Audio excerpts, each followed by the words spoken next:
And throughout this last 14 years, he did make a promise that no matter what, I will finish his case for you. So this reputation and tries to act like this great historian.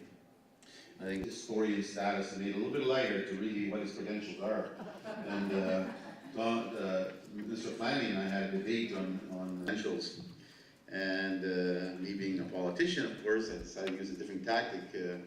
And as soon as he started to speak, I started cutting back home and back later watching this on teachers were cheering for me back in my old community where I come from. And I kept on attacking him, man. You wouldn't have done this, you would never wrote about this, you got paid to do this.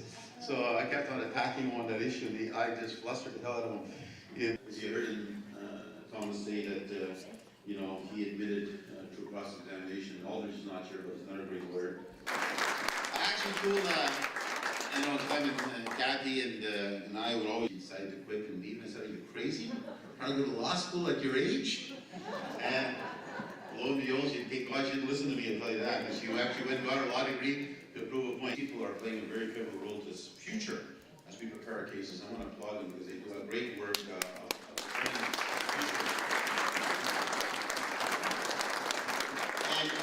I also want to say, maybe, I know Tom would never use this, and that's what it was. Of course, Tom would never use that language, but I will. It was an act of robbery, keeping their children with their land. But you know what's interesting? I said, I wonder what the future will bring for use.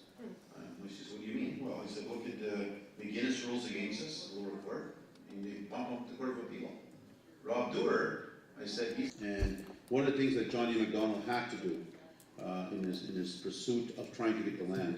My time is up, and Clem is a sticky for time. He went over 10 minutes, so don't you start looking at your watch. Anyways, one of the things that he did do, and MacDonald in trying his attempt, because he had joined the Confederation, so all this history, as I said, will be the guidance to the next generation coming after us. Around the corner and already there. Jean and Jason, in fact I haven't talked to Jean, but I want to be asked her to come work on a case in Manitoba along with Jason. I'm going to take Manitoba to court on duty. We're doing obviously for the next generation, but you're going to see a fundamental change happening in the next little while. The new kid on the block is finally going to get their days. We all said, my people rise 100 years, and we are rising at a rapid rate. So thank you.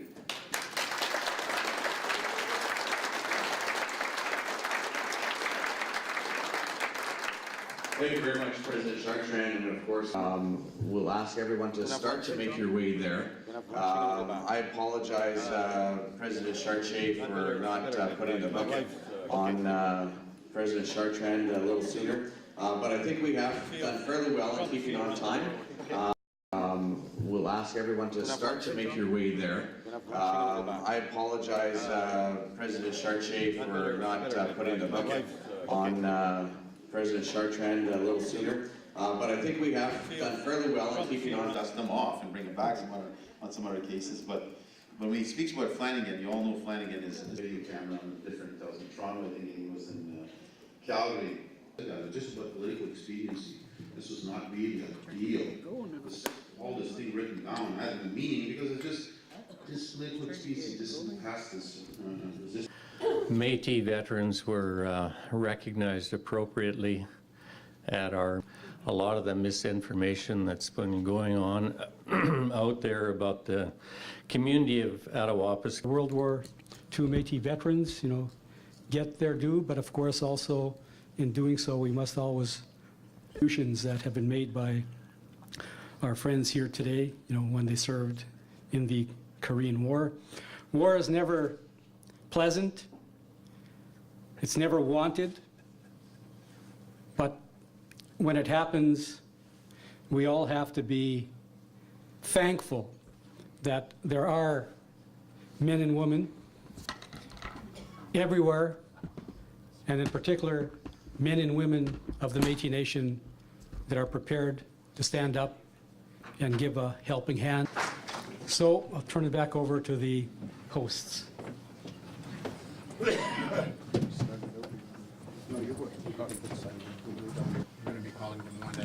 Yeah.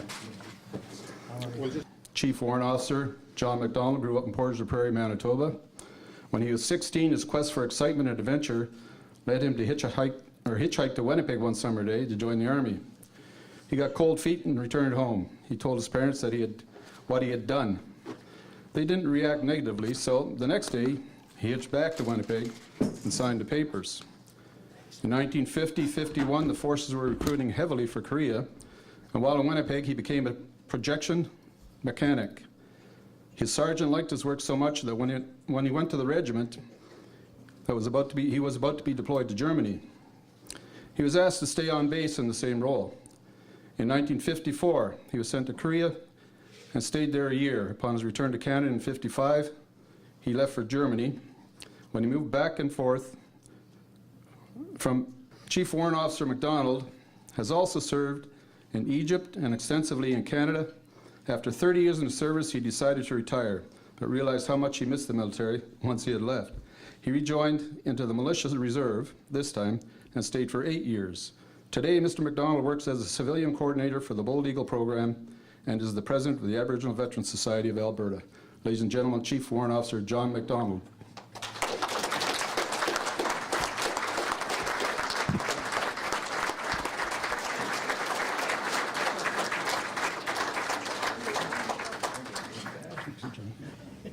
This is for you.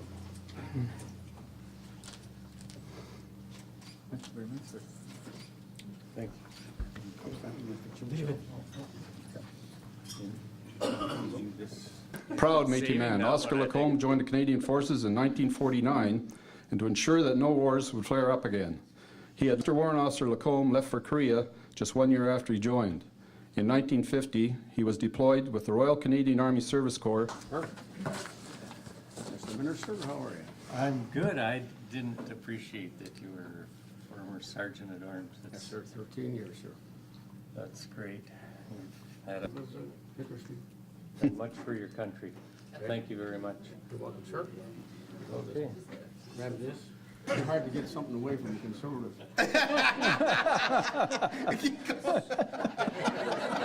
It's a tough audience. Well, I know a little bit about your part of the world because it's also mine. And congratulations. I've spent time in what I call northern British Columbia, central British Columbia, your part of the world, and lived on the coast for the last.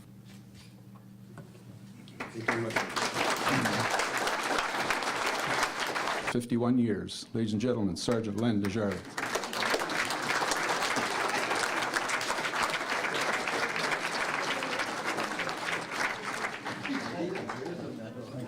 Fellow Vancouver Islander. Still golf there, I still fish, still working. Still physically. You got 17 years on me, but my birthday's next week. Congratulations. Well, congratulations to you. That's for you. Thank you so much. And, I appreciate it. very much, thank you. Thank you for serving, and thank you for giving us the freedom we have today. I can wear one inside. Now, yeah.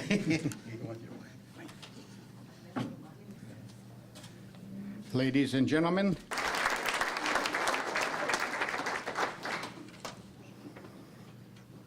Well, I was born in St. Lazare, Manitoba.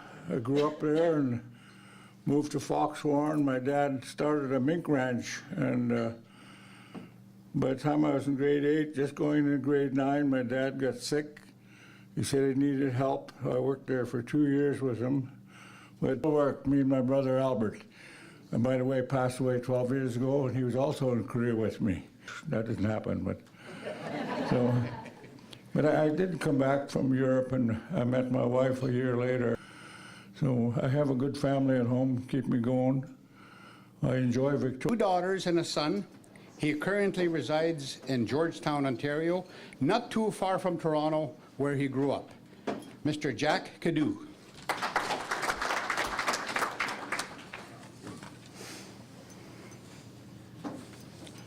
There you are, Jack. I watch you on TV quite a bit. Lately, you've been getting a lot of Flack. flack.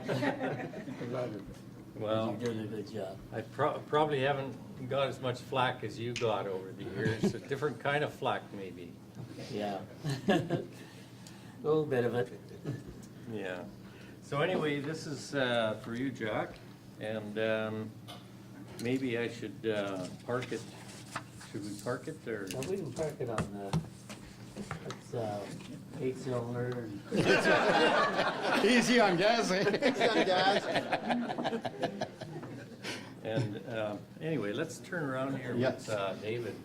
Yeah, thank you very much. Your great contribution and your dedication to cause of freedom for the world. So we can maybe spin around here. Okay. And, 1951, I was 18, and I joined for Korea. They were going to send me to 27th Brigade in Europe, but I said, no, it's on my papers. I signed up for Korea. So I went over with the Air. So and it took me over a month to get them to sign that paper. I was getting back into my Jeep, and so that's how I ended up in the MASH unit, our play canasta. And this went on for 3 days, and the third day they came, and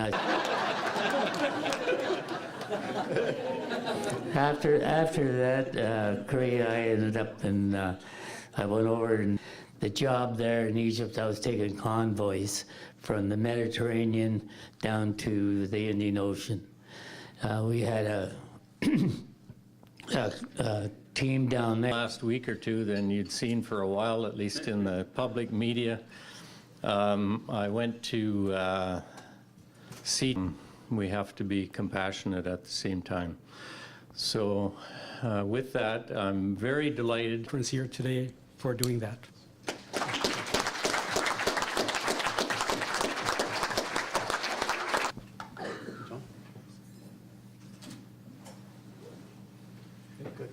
Can I say a word? of course. I'd like to make it very clear, and make no mistake about it, that I am in no way related to the person who put the Métis people in the state they are today.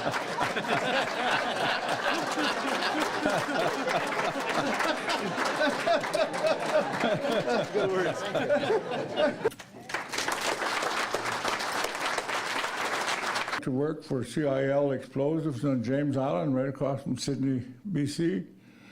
I worked there 24 consecutive years, missed one day. It was nice to get there, because on the way down, at midnight, it's usually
Thank you.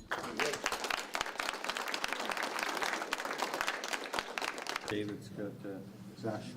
Thank you very much, sir. Thank you. Thank you for all your contributions and for helping us have the world we have today. Thank you. This battalion of 800 soldiers took a 14-day boat trip to Japan, where they underwent more training and preparation for the mission in Korea. They spent But I worked there 24 years. I started as a laborer. I was getting paid $2.16 an hour. I worked myself too in our material. But I enjoyed my work there. I didn't... 3 months, and I was told I was going to Europe. So I had a tour to Europe, then I came back from that, then another tour to Egypt in between. And I was attached to the artillery, 2nd Regiment. And I wasn't in Juno Beach, but I watched the DVD. The DVD was forwarded to me by Clem and David, and I did watch it with great interest.